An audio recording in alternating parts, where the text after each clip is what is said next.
NCP সরকারি দল, বিষয়টি এই সরকার আর গোপন রাখছেন না কেন?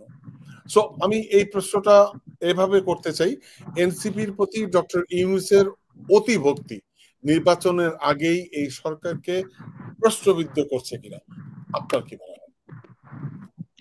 অ্যাবসলিউটলি হিরো ভাই, আমি মনে করি যে রাজনৈতিক দলটি বাংলাদেশের ইতিহাসে অত্যন্ত সম্ভাবনাময় একটি দল হতে পারতো, বা যারা বিএনপি বা আওয়ামী লীগের যে একটা গতানুগতিক যে রাজনৈতিক মানে বন্দোবস্ত, সেই বন্দোবস্তের বাইরে গিয়ে নতুন একটা বন্দোবস্তের স্বপ্ন আমাদেরকে দেখিয়েছিল, তো তারা কিন্তু অনেক কিছু করার তাদের পটেনশিয়াল ছিল, তাদের স্কোপ ছিল। কিন্তু আমরা যেটা দেখলাম যে তারা অঙ্কুরেই সেটি বিনষ্ট করলো, এবং তারা এই দলটি গঠন করার আগে থেকেই বিতর্ক শুরু করে দিয়েছিল। আর এখন তো প্রতিদিন নিত্য নতুন বিতর্কে তারা জড়িয়ে মানুষের মন থেকে তারা একদম মানে উঠে যাওয়ার মতো একটা উপক্রম হয়েছে। আপনি দেখুন যে যে দলটির এখনো পর্যন্ত কোনো নিবন্ধন হয়নি, যাদের মার্কা, তারা শাপলা মার্কা প্রতীক চেয়েছিল, সেই মার্কা নির্ধারিত হয়নি, সেই দলটিকে সরকারের পক্ষ থেকে যে বিশেষ প্রিভিলেজ গুলো দেয়া হচ্ছে বা সুযোগ সুবিধাগুলো দেয়া হচ্ছে, সেটাই কিন্তু প্রমাণ করে যে এই দলটি যে একটা কিংস পার্টি, যেটা আমরা শুরু থেকে বলে আসছিলাম। এবং আপনি খেয়াল করবেন যে আমরা যখনই এই দলটিকে কিংস পার্টির তকমা লাগিয়েছিলাম, তখন থেকেই কিন্তু তারা আমাদের সমালোচনা করতো, বলতো যে তারা কোনো কিংস পার্টি নয়, তারা কোনো সরকারি আনুকূল্য নেয় না। এবং সেই দৃষ্টান্ত রাখার জন্য আপনি দেখেছেন যে নাহিদ ইসলাম, তিনি কিন্তু উপদেষ্টার পদ থেকে সরে আসলেন, এসে একটা দৃষ্টান্ত রাখার চেষ্টা করলেন যে আমি তো উপদেষ্টা থাকলাম না, আমি সরকারি সুযোগ সুবিধা আমি নিব না, চলে আসলাম।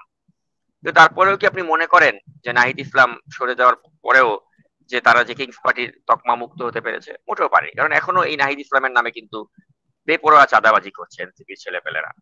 এবং এই যে এখন আমি আপনার সাথে এই মুহূর্তে যে কথা বলছি, এই মুহূর্তের সবচেয়ে আলোচিত যে ঘটনাটা সোশ্যাল মিডিয়াতে ভাইরাল হয়ে গিয়েছে, সেটা হচ্ছে এই নাহিদ ইসলামেরই অত্যন্ত ঘনিষ্ঠ একজন মানুষ, আব্দুর রাজ্জাক বিন রিয়াদ ছেলেটার নাম।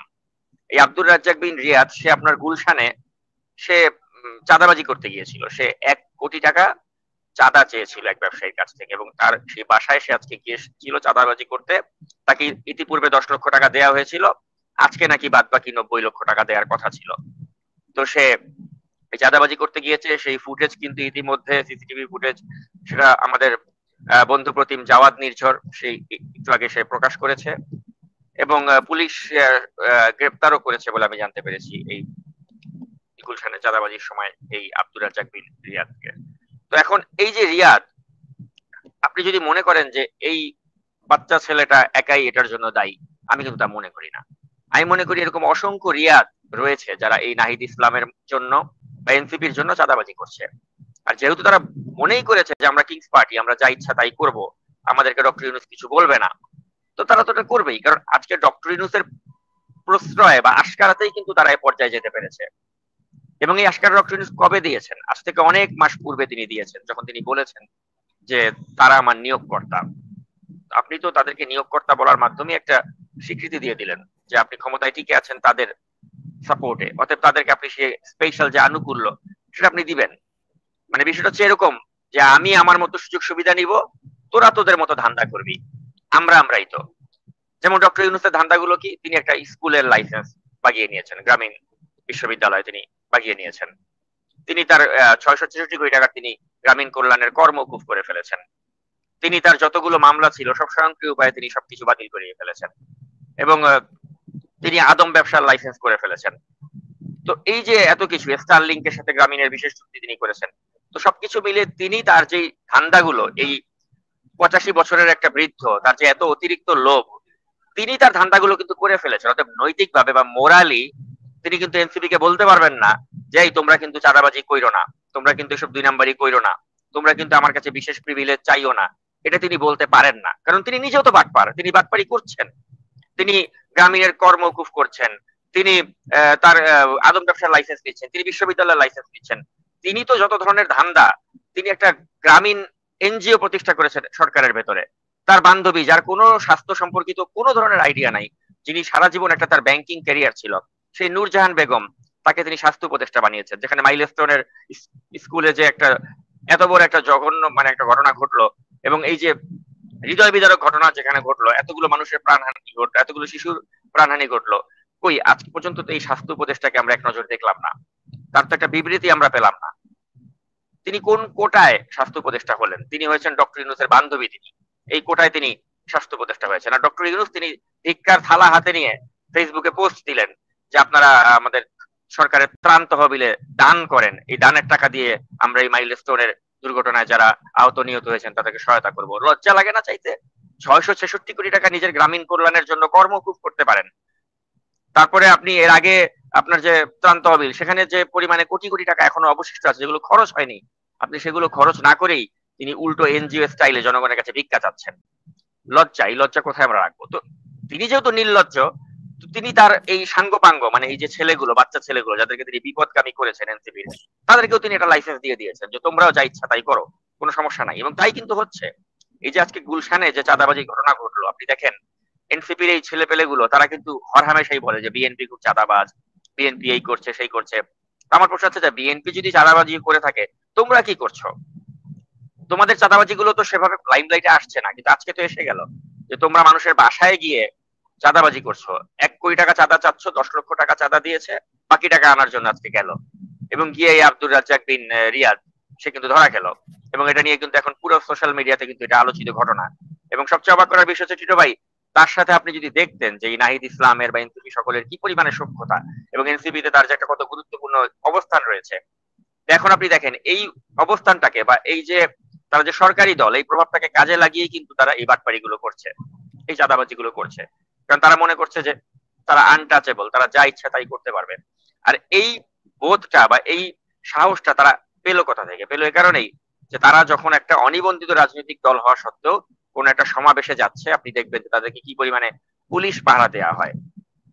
এবং তাদেরকে আপনি দেখেছেন যে গোপালগঞ্জে তারা যখন গেল, তখন তারা ওই সেনাবাহিনীর এপিসিতে করে তাদেরকে কিন্তু তখন যখন আক্রান্ত হওয়ার আশঙ্কা দেখা দিল, তাদেরকে প্রাণ বাঁচানো হলো। তো এই যে প্রতিটা মহাসমাবেশ তারা যে করছে, সেখানে যে পরিমাণে পুলিশ পাহারা তাদেরকে দেয়া হচ্ছে, যে পরিমাণে তাদেরকে আপনার সেনাবাহিনীর পাহারা দেয়া হচ্ছে রাষ্ট্রের কোটি কোটি টাকা খরচ করে, এটা তো দৃষ্টিকটু। আপনি তো এটা তো সব দলের ক্ষেত্রে আপনি করছেন না, আপনি একটা বিশেষ দলকে বিশেষ সুবিধা দিচ্ছেন। তো এখানে তো শুরুতেই ডক্টর ইউনূস কিন্তু তিনি পক্ষপাত দুষ্ট তিনি প্রমাণ করে ফেলছেন যে যেখানে এতগুলো শত শত রাজনৈতিক দল রয়েছে যারা অনিবন্ধিত, আপনি তাদেরকে কোনো ধরনের সুযোগ সুবিধা না দিয়ে আপনি বিশেষ একটা অনিবন্ধিত দল এনসিপি, তাদেরকে আপনি এ ধরনের পুলিশ পাহারা দিচ্ছেন, আপনি সেনাবাহিনীর পাহারা দিচ্ছেন এবং তাদেরকে আপনি স্পেশাল এই সুযোগ সুবিধাগুলো দিচ্ছেন। তো আপনার অধীনে কি করে ফ্রি এন্ড ফেয়ার ইলেকশন সম্ভব, সেখানে আপনি তাদেরকে কিভাবে বিশেষ সুযোগ সুবিধা আপনি দিচ্ছেন নির্লজ্জার মতো? তো এটি হচ্ছে একটা বিষয়। এবং আরো একটি বিষয় যেটা লক্ষণীয়, সেটা হচ্ছে যে এই ডক্টর ইউনূসের সরকার তাদেরকে আপনি দেখেছেন যে তারা যে এলাকাতে যাচ্ছে সেই এলাকাতে একটা স্কুলে যাতে পুলিশরা অবস্থান করতে পারে, সেই স্কুলটি তারা কিন্তু 2 দিনের জন্য বন্ধ ঘোষণা করে দিয়েছে। কারণ ওই দিন এনসিপি একটা পদযাত্রা কর্মসূচি রয়েছে। আমরা এই নিউজটি প্রকাশ করেছি এবং এই নিউজটি প্রকাশ করার পরে যেটা আপনি এখন স্ক্রিনে দেখাচ্ছেন, তারা কি বলার চেষ্টা করলো যে এই বিজ্ঞপ্তিটি নাকি ভুয়া, অথচ ওই স্কুলের অফিসিয়াল ফেসবুক পেজেই কিন্তু এই ঘটনাটা এসেছিল। আমরা যখন এটা পোস্ট করার পরে চারিদিকে সমালোচনার ঝড় উঠলো, তারা ওই ফেসবুক পেজ থেকে এটা সরিয়ে ফেলে আরেকটা বিজ্ঞপ্তি দিয়ে বললো যে এই নিউজটা ভুয়া, আমরা এ ধরনের কোনো ঘোষণা দেইনি। মানে কত বড় মানে বাটপাড়ি আপনি চিন্তা করেন যে একটা নতুন রাজনৈতিক দল, তাদেরকে এক্সট্রা প্রিভিলেজ দেয়া হচ্ছে, এই বিষয়গুলো যখন মিডিয়াতে আসছে তখন তারা ওই বিজ্ঞপ্তিটাকে প্রত্যাহার করে নতুন বিজ্ঞপ্তি দিয়ে বলার চেষ্টা করছে যে এই নিউজটা ভুয়া ছিল। মানে বাটপাড়ির উপর বাটপাড়ি তারা করছে।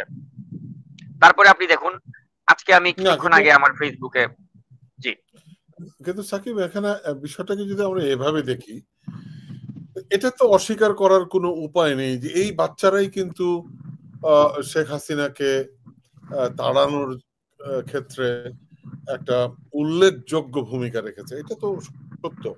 এবং এটা তো সত্য যে এই বাচ্চাগুলোর কিন্তু নিরাপত্তারও প্রশ্ন আছে।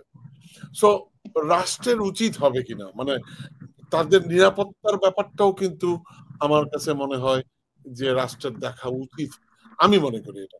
তার কারণ হচ্ছে যে তারা কিন্তু একদম সরাসরি মানে targeted bye bye bye bye Awami League or Awami লীগের গুন্ডা তাদের দ্বারা। তো তাদের নিরাপত্তার ব্যাপারটাও দেখাটা আমি মনে করি যে উচিত। কি মনে করেন আপনি? সেটা তো অবশ্যই উচিত, এবং সেটা যতটুকু অন্যান্য রাজনৈতিক দলকে যেভাবে দেয়া হচ্ছে প্রোটেকশন, তাদেরকে ওভাবে দেয়া হোক। কিন্তু যখন তারা ইচ্ছা করে একটা সংঘাতের পরিস্থিতির সৃষ্টি করে, তারা যখন বলে আমরা মার্চ টু গোপালগঞ্জ করব, গোপালগঞ্জে তো জামায়াত ইসলাম সমাবেশ করেছে, গোপালগঞ্জে তো বিএনপিও সমাবেশ করেছে, কই তাদেরকে তো এরকম প্রোটেকশন দেওয়ার প্রয়োজন পড়েনি, তাদের উপর তো এভাবে কেউ হামলা করেনি। তাদের উপরে কেন হামলা করতে যাচ্ছে? কারণ তারা গোপালগঞ্জে গিয়ে বলছে আমরা এখানে টার্গেটেড না সাকিব, তারা তো টার্গেটেড না, বাট এই যে হাসনাত, সার্জিস, নাহিদ, এরা তো টার্গেটেড, অর্থাৎ তারাই তো এখন এটা তো টার্গেট হবেই। কারণ আপনি যখন বলছেন যে আমরা মুজিববাদের কবর রচনা করব, আমরা গোপালগঞ্জে গিয়ে আমরা মুজিববাদকে একেবারে উৎখাত করে দিব, যারা সারা জীবন ছাত্রলীগের রাজনীতি করলো, এই সার্জিস সারা জীবন ছাত্রলীগ করে এসে 6 মাস আন্দোলন করে এখন একেবারে তার মুজিবকে ঘৃণা লাগে, আওয়ামী লীগকে এত ঘৃণা লাগে, আর সারা জীবন শেখ হাসিনার রাজনীতি করলো, সারা জীবন আওয়ামী লীগের রাজনীতি করলো। তো এই যে অতি ভক্তি যেমন চোরের লক্ষণ, অতি ঘৃণাও কিন্তু চোরের লক্ষণ। তারা যে আওয়ামী লীগের প্রতি অতিমাত্রায় ঘৃণা প্রদর্শন করছে, আর করতে গিয়ে যে আওয়ামী লীগের যারা ডাইহার্ড একটা বেইজ রয়েছে গোপালগঞ্জে, তাদেরকে যে সংঘাতে নামিয়ে দিচ্ছে এবং পুলিশ পাহারায় আবার নিজেরা যে পলায়ন করছে, এই সবকিছুই আসলে দৃষ্টিকটু। গোপালগঞ্জে যারা আওয়ামী লীগের পক্ষে রয়েছেন বা যারা আওয়ামী লীগের পক্ষে সংঘাত সৃষ্টি করেছেন, ওরাও যেমন দৃষ্টিকটু, আবার এখান থেকে যারা এই মার্চ ফর গোপালগঞ্জে গিয়ে পুলিশ পাহারায়, সেনা পাহারায় একটা শোডাউন করছেন, এটাও দৃষ্টিকটু। এই বিষয়গুলো আমাদেরকে বুঝতে হবে। অনেকে প্রশ্ন করছে গোপালগঞ্জে যে হত্যাকাণ্ডটি হয়েছে বা যারা মারা গেছে, এই এই এই এই এই ঘটনার দায় কে নেবে? দায় তো কেউ নেয় না আমাদের দেশে, কেউ তো দায় নেয় না। আপনি দেখেছেন যেভাবে মানুষকে কারফিউ দিয়ে আটকিয়ে রাখা হলো। একজনকে আমরা ছবিতে দেখলাম যে তার শিশু সন্তানের জন্য দুধ কিনতে বের হবে, সেখানে তাকে অ্যারেস্ট করা হচ্ছে। তো এই যে একটা অমানবিকতা আমরা দেখছি, এখন আপনি বলতে পারেন যে না, ওরা তো স্বৈরাচার আওয়ামী লীগের দোষর, কিন্তু আমরা গণতন্ত্র বা মানবাধিকার আমাদেরকে কি শেখায়? যে আমরা আমার যে শত্রু তারও আমি মানবাধিকার, মানুষের অধিকার যেটা, সেটা আমি ঠিক আছে, দায় নিবে না কেন? 5ই আগস্টের আগে যেসব হত্যাকাণ্ড হয়েছে, এই দায়টা তো আমরা হাসিনাকে দিচ্ছি। তাহলে এই যে হত্যাকাণ্ড হলো ইয়েতে গোপালগঞ্জে, এর দায় তো এই সরকারকে নিতে হবে। এখন আপনি এভাবে বললে তো দায় নেয়, কিন্তু কথা হচ্ছে কি, আসলে আপনি যাকে দায়টা দিচ্ছেন সেই দায় নিয়ে তার বিরুদ্ধে ব্যবস্থা নেওয়ার সুযোগ দিলে তো একটা কথা হচ্ছে। ব্যবস্থা নেওয়ার তো সুযোগ আপনি পাবেন না। এই যে হাসিনা এত কিছু করে চলে গেল, হয়তো সামনে হাসিনার একটা সর্বোচ্চ সাজার আমরা রায়ও পাবো, কিন্তু আমরা কি হাসিনাকে আর এই দেশের মাটিতে পাবো না তো। হাসিনা তো ভারতে চলে গেছে, সে আর জিন্দেগি তো বাংলাদেশে আসবে না, তো আপনি তো তাকে বিচারের মুখোমুখি করতে পারবেন না, সে সেফ এক্সিট নিয়ে চলে গেছে। আপনার কি মনে হয় যে রাজনৈতিক পট পরিবর্তন যদি কখনো হয় আবারও, এই যে মানুষের মনে যেটা ঘৃণার উৎপাদন করেছেন ডক্টর ইউনূস বা এই এনসিপির ছেলেপেলেগুলো, আপনার কি মনে হয় যে এরা একজনও বাংলাদেশে থাকবে? একজনও থাকবে না। এরা অলরেডি দুবাইতে কথাবার্তা শুরু করে দিয়েছে। আমি অন রেকর্ড আপনাকে বলছি, এই যে যুবকিয়া মন্ত্রণালয়ের উপদেষ্টার দায়িত্বে যিনি রয়েছেন আসিফ মাহমুদ সজীব ভুইয়া, সে ইতিমধ্যে দুবাইয়ের কয়েকটা ডেভেলপার কোম্পানি যারা রয়েছে তাদের সাথে তার পিএস কে দিয়ে আলাপ আলোচনা করেছে। মাহফুজুল আলম ভুইয়া তার পিএস, এই পিএস এর নাম্বার আমি ট্র্যাকিং করেছি, এবং এই পিএস আপনার দুবাইয়ের একটা শীর্ষস্থানীয় একটা আবাসন কোম্পানির সাথে যোগাযোগ করছে, এবং সেখানে তারা বাড়ি ক্রয় করার ব্যাপারে আলাপ আলোচনা চলছে তাদের। তো এগুলোই তো বাস্তবতা। এবং কেন করবে না? যেখানে আপনি একটা গাজীপুর সিটি কর্পোরেশন, সেখানে আপনি একটা নিয়োগে 20 কোটি টাকা আপনি ঘুষ খান, যেটার অডিও আমি প্রচার করেছি। তো সেখানে তারা এই টাকাগুলো দিয়ে করবে কি? টাকাগুলো দিয়ে বিদেশে একটা সুন্দর বন্দোবস্ত করে ফেলবে তারা। অতএব আপনি যখন তাদেরকে বিচারের মুখোমুখি করার স্বপ্ন দেখছেন, যে একসময় হাসিনার যেমন এখন বিচার হচ্ছে, তাদেরও বিচার হবে এই বাড়াবাড়ি গুলো করার কারণে, আপনি তাদেরকে তখন পাবেন না। এরা কেউই দেশে থাকবে না, এরা কেউই দেশকে ভালোবাসে না। এরা, হ্যাঁ, একটা দেশের ক্রান্তি লগ্নে আবু সাইদ মারা যাওয়ার পরে আমাদের সকলের হৃদয়ে যে ঘৃণার উৎপাদন হয়েছিল হাসিনার বিরুদ্ধে, এবং যার ফলে হাসিনাকে পালিয়ে যেতে হয়েছে, তখন আমাদের সেন্টিমেন্টটা ছিল আলাদা, যে আমরা হয় মারবো না হলে মরবো। এই সেন্টিমেন্ট ছিল আমাদের, এই সেন্টিমেন্ট ছিল সার্জিসদের, হাসনাতদের, নাহিদদের। তখন ওটার মধ্যে কোনো ধরনের মনে করেন আর্টিফিশিয়াল কিছু ছিল না। নাহিদ বা সার্জিস বা হাসনাত তারা তখন ভাবে নাই যে হাসিনার পতন হবে, আমরা ক্ষমতায় বসবো, তারপরে হালুয়া রুটি ভোগ করবো। ওই চিন্তা তাদের ছিল। তাদের চিন্তা ছিল যে হয় মরি নাইলে মারি। এই অ্যাটিচিউড দিয়ে তারা কিন্তু তখন আন্দোলন করেছে, এবং তার সুফল আমরা ভোগ করছি, যে হাসিনা পালিয়ে গেছে। এবং ওই কৃতিত্ব আমাদের ইতিহাসে আজীবন তারা পাবে, যে আমাদের জুলাই অভ্যুত্থানের মহানায়ক এই ছেলেপেলেগুলো। কিন্তু কথা হচ্ছে, আমাদের 71-এর মুক্তিযুদ্ধের তো মহানায়ক হচ্ছে কাদের সিদ্দিকী। পরবর্তীতে এই কাদের সিদ্দিকীকে আমরা কি ভূমিকায় দেখেছি? এখন এরা ওই কাদের সিদ্দিকীর প্রতিচ্ছবি আমি এদের মাঝে পাই, যে আমার মাধ্যমে একটা স্বাধীনতা অর্জন হলো, এখন আমার এই দেশটাকে লুটে পুটে খাওয়ার একটা রাইটস তৈরি হয়েছে। যে রাইটসটা এখন মনে করছে এই সার্জিস, হাসনাত বা নাহিদ, তারা মনে করছে আমরা হাসিনাকে ভাগাইছি, অথবা আমি এখন যা ইচ্ছা তাই লুটপাট করবো, তোমরা কেউ আমাকে কিছু বলতে পারবা না। বিষয়টা তাই হয়ে গেছে। আমি এখানে এবং একটু যোগ করতে চাই, আমি তো প্রায় 1 মাসের উপরে বাংলাদেশে। আপনি যেটা বলছেন এটা সত্য, এখানে এখন ফ্রি স্টাইল সব হচ্ছে। আমি জানি না আজকে বিএনপির মহাসচিবও বলেছেন, এটা এন্ডোর্স করেছেন, উনি বলেছেন আগে যেটা 1 লক্ষ টাকা দিয়ে হতো সেটা এখন 5 লক্ষ টাকা দিতে হয়, ঘুষ দিতে হয়, এটা দিতে হয়। হ্যাঁ, এখন প্রশ্ন হচ্ছে ফ্রি স্টাইল চলতেছে বাংলাদেশ, একদম 100% ফ্রি স্টাইল, যে যা পারে তাই করছে, মানে কোনো অ্যাকাউন্টেবিলিটি নাই, কোনো ভয় নাই, কিচ্ছু নাই। মানে কি বলবো, মানে মানে এটা আমার ব্যাখ্যা করার কিছু কতটা ফ্রি স্টাইলে চলছে তার আরেকটা উদাহরণ আমি দিয়ে এ পর্যায়ে আলোচনাটা শেষ করতে চাই। আমি একটু আগে আমার ফেসবুকে আমি একটা পোস্ট দিয়েছি, আপনি খেয়াল করলে দেখবেন যে কয়েকদিন পরে তারা ময়মনসিংহে এনসিপির একটা কর্মসূচি রয়েছে। এই কর্মসূচি সফল করার জন্য সেই এলাকার আপনার পল্লী বিদ্যুৎ কর্তৃপক্ষ যারা রয়েছে, পল্লী বিদ্যুৎ কর্তৃপক্ষ ইতিমধ্যে তারা ঘোষণা দিয়েছে যে তারা ওখানে স্পেশাল ট্রান্সফরমার বসাবে এবং তারা নিরবচ্ছিন্ন বিদ্যুৎ যাতে ওই সময়টাতে সরবরাহ করতে পারে সেই ইনস্ট্রাকশন তারা পল্লী বিদ্যুৎ কর্তৃপক্ষকে তারা দিয়েছে। এই হচ্ছে তাদের অবস্থা, যে এনসিপি কে নির্বিঘ্নে সমাবেশ করতে দেওয়ার জন্য তারা নিরবচ্ছিন্ন বিদ্যুতের ব্যবস্থা করছে, তারা পুলিশ দিয়ে, আর্মি দিয়ে তারা বিশেষ করে তাদেরকে ফ্যাসিলিটেট করছে।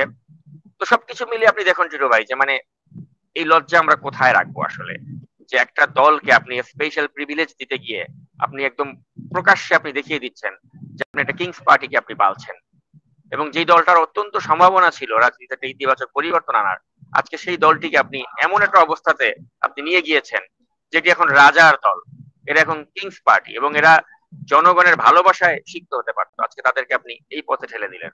যে আজকে মানুষজন তারা সকলেই কিন্তু মানে বুঝতে পারছে যে এটা ডক্টর ইউনূসের কিংস পার্টি, এবং এই কারণেই কিন্তু ভালোবাসা পাওয়ার পরিবর্তে আজকে তারা ঘৃণা পাচ্ছে এবং তাদের লোকজন চাঁদাবাজি করতে গিয়ে হাতে নাতে ধরা খাচ্ছে। তো আসলে আমি মনে করি যে তাদের যে সম্ভাবনা ছিল, সম্ভাবনাকে ডক্টর ইউনূস তিনি নিজে হাতে কবর দিয়েছেন। না, আমার কাছে আমি জাস্ট এতটা নেগেটিভ চিন্তা করছি না সাকিব। আমার কাছে মনে হয় এখনো আমাদের আশা একদম ছেড়ে দিলে হবে না। তবে কিছু কিছু ক্ষেত্রে যেমন আমি বলতে পারি যে তারা যখন শুরু করলো ক্রাউড ফান্ডিং, এটা আমার কাছে খুব ভালো লাগছিল। মানে আমি খুব আশাবাদী ছিলাম যে যাক, ক্রাউড ফান্ডিং করলে ওরা কিছু ফান্ড ম্যানেজ করতে পারবে এবং ওদের প্রতি যে সিম্প্যাথি আছে মানুষের, ওরা আমার মনে হয় যে একটা ফান্ড ওরা ক্রিয়েট করতে পারতো।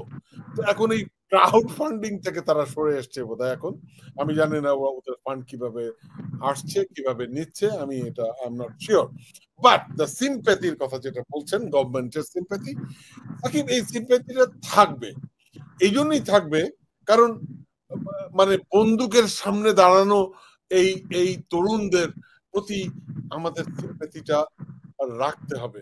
আরেকটা জিনিস আমি বলি যে ওদেরকে সমালোচনা করলে ওরা কিন্তু সংশোধন হচ্ছে। আমরা এর আগে আপনি জানি না, আপনি লক্ষ্য করেছেন, আমি অনেক সমালোচনা করেছি যে ওরা মধ্যপন্থী বলছে কিন্তু ওরা একদম ডানপন্থীদের সাথে খুব বেশি মাখামাখি করছে। তো এটা নিয়ে হয়তো অনেক তারা সরে এসছে ওখান থেকে। তো আমার মনে হয় যে আমরা আপনার সমালোচনাটা ঠিক আছে, ভেরি গুড, সমালোচনা আমরা করবো, বাট একদম আশা ছেড়ে দেওয়াটা আমার মনে হয় ঠিক হবে না। তার কারণ মধ্যপন্থী দল আমাদের দরকার। আমরা বিএনপি একটি মধ্যপন্থী দল, আমরা আশা করি এনসিপি যদি মধ্যপন্থী হয় আমাদের এনসিপিরও দরকার। আমি আসলে আপনার সাথে এই বিষয়ে আমি এগ্রি করছি না, কারণ এদেরকে দিয়ে আসলে আমি কোনো আশাবাদী হওয়ার কিছু পাই না। আপনি দেখেন যে বাংলাদেশে এতগুলো বড় বড় রাজনৈতিক দল থাকতে প্রতিটা টকশোতে আপনি দেখেন তো ছোট ভাই, বাংলাদেশের যতগুলো মূলধারার সংবাদ মাধ্যম রয়েছে বা টেলিভিশন চ্যানেল রয়েছে, প্রতিটা টকশোতে এনসিপির কাউকে না কাউকে আপনাকে রাখতে হচ্ছে, আপনাকে বাধ্য করা হচ্ছে, এজ ইফ আপনার বিএনপি বা জামায়াতের মতো এনসিপিও ঠিক ওইরকম একটা বড় দল, তাকে ওইভাবে বড় দল বানানো হচ্ছে। চ্যানেল কর্তৃপক্ষগুলোকে বাধ্য করা হচ্ছে যে প্রতিটা টকশোতে এনসিপির কাউকে রাখতে হবে। তো এটাই তো একটা বিশেষ সুবিধা, এই বিশেষ সুবিধা তারা নিচ্ছে।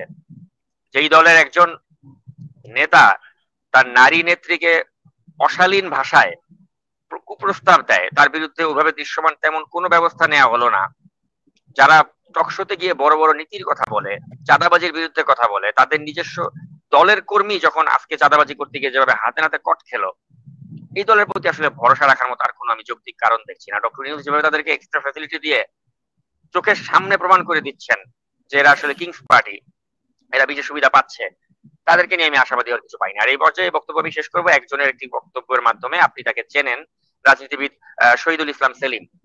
তো এই শহীদুল ইসলাম সেলিম ভাই তিনি কিন্তু কয়েকদিন আগে ডক্টর ইউনূসের সাথে দেখা করেছেন, এবং তারা যখন দেখা করলেন তখন তিনি বললেন যে আমি ডক্টর ইউনূসের কাছ থেকে বোঝার চেষ্টা করেছিলাম যে নির্বাচনের বিষয়ে তিনি কতটা আন্তরিক। তো তিনি কথা প্রসঙ্গে বললেন কি যে দেশে এখন এত গন্ডগোল হচ্ছে, এত কিছু ঘটছে, এই পরিস্থিতিতে কিভাবে নির্বাচন হবে। তো যখন শহীদুল ইসলাম সেলিমের মতো একজন ব্যক্তি ইউনূসের বডি ল্যাঙ্গুয়েজ বা কথাবার্তায় নির্বাচনের ভরসা পান না, আর যখন এই বাচ্চা ছেলেগুলো এই এনসিপি বা কিংস পার্টি তারা যখন ঘন ঘন নির্বাচনের বিরুদ্ধে কথা বলছেন, নির্বাচনের পক্ষে কথা বলছেন না, আর ইউনূসের কথার সাথে যখন এগুলো মিলে যাচ্ছে, তখন আমরা বুঝতে পারি যে আসলে আমাদের সামনে একটা অনিশ্চিত গন্তব্য, আর এই গন্তব্যের সৃষ্টির পেছনে মূল খলনায়ক হচ্ছে ইউনূস আর এনসিপি।